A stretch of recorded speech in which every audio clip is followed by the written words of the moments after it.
Hi friends, welcome to Joel Prince Kitchen. இன்னைக்கு வீடியோல அடிக்கிற வெயிலுக்கு நல்ல சில்லுன்னு நாகர்கோவில் ஸ்பெஷல் பல சர்பத் தான் நம்ம எப்படி பண்ணுறதுன்னு பார்க்க போகிறோம். ரொம்பவே கம்மியான பொருள் வச்சு ஒரு 3 நிமிஷத்துலேயே நம்ம டக்குன்னு பண்ணிடலாம். வாங்க இதை இப்போ நம்ம எப்படி பண்ணுறதுன்னு பார்க்கலாம். ஃபஸ்ட் நம்ம இதை பண்ணுறதுக்காக 2 வாழைப்பழம் எடுத்துக்கலாம். இது வந்து நீங்கள் பச்சை பழம் இல்லைன்னா சிகப்பு வாழைப்பழம் இல்லைன்னா பாளையங்கோட்டை பழம் எது வேணால் எடுத்துக்கோங்க.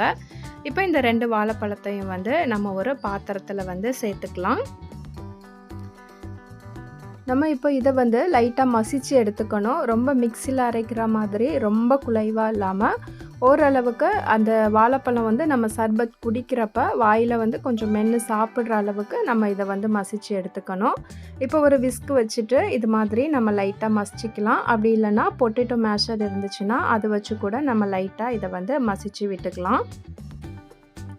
இப்போ இந்த அளவுக்கு ஒன்றும் பாதியுமாக நம்ம வந்து மசிச்சு எடுத்துட்டோம். இப்போ இதோட வந்து நம்ம லெமன் ஜூஸ் சேர்த்துக்கலாம். இது வந்து ஒரு சின்ன லெமனில் வந்து பாதி வந்து லெமன் கட் பண்ணிவிட்டு அதோட ஜூஸ் வந்து சேர்த்துருக்கேன். இப்போ இதில் வந்து நம்ம சர்பத் வந்து சேர்த்துக்கலாம். இது வந்து நாகர்கோவில் சர்பத். இப்போ இதில் வந்து நம்ம ஒரு 3/4 டம்ளர் அளவுக்கு நம்ம வந்து சர்பத் சேர்த்துக்கலாம். அது வந்து உங்களோட இனிப்பை பொறுத்து தான். இப்போ இதில் வந்து 2 கப் அளவுக்கு நம்ம தண்ணி சேர்த்துக்கலாம். தண்ணி சேர்த்துட்டு இதை வந்து நம்ம நல்லா மிக்ஸ் பண்ணி எடுத்துக்கணும். அந்த சர்பத் வந்து திக்காக இருக்கிறதுனால நம்ம சேர்த்தது எல்லாமே அப்படியே அடியிலேயே இருக்கும். அதனால் நல்லா இந்த அளவுக்கு நம்ம மிக்ஸ் பண்ணி எடுத்துக்கணும்.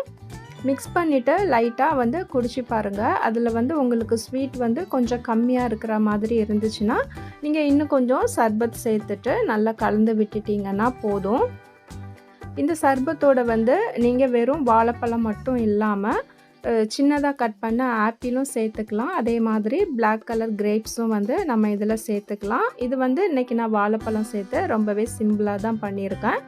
இப்போ நம்மளுக்கு வந்து சர்பத் ரெடி ஆயிடுச்சு. இதை வந்து நம்ம ஒரு கப்பில் வந்து நம்மளுக்கு தேவையான அளவுக்கு ஐஸ் க்யூப் வந்து சேர்த்துட்டு இப்போ நம்ம ரெடி பண்ணி வச்சுருக்க சர்பத்தை எடுத்து நம்ம இதில் சேர்த்துக்கலாம். அவ்வளோதான், நம்மளோட நாகர்கோவில் ஸ்பெஷல் பல சர்பத் வந்து இப்போ ரெடி ஆகிடுச்சு. இந்த சர்பத் வந்து ரொம்பவே டேஸ்ட்டாக இருக்கும். அதே சமயம் வெறும் 3 நிமிஷத்தில் நம்ம சட்டுன்னு பண்ணிடலாம். பாருங்கள், பார்க்குறதுக்கு கலரே எவ்வளோ சூப்பராக இருக்குன்னு. நீங்களும் இதே மாதிரி ட்ரை பண்ணி பார்த்துட்டு எப்படி வந்துச்சுன்னு கமெண்ட்டில் சொல்லுங்கள். வீடியோ உங்களுக்கு பிடிச்சிருந்துச்சுன்னா லைக் பண்ணிவிட்டு ஷேர் பண்ணுங்கள். இன்னும் இது போல் ரொம்பவே ஈஸியான ரெசிபீஸ்க்கு நம்ம சேனலை சப்ஸ்கிரைப் பண்ணி சப்போர்ட் பண்ணுங்கள்.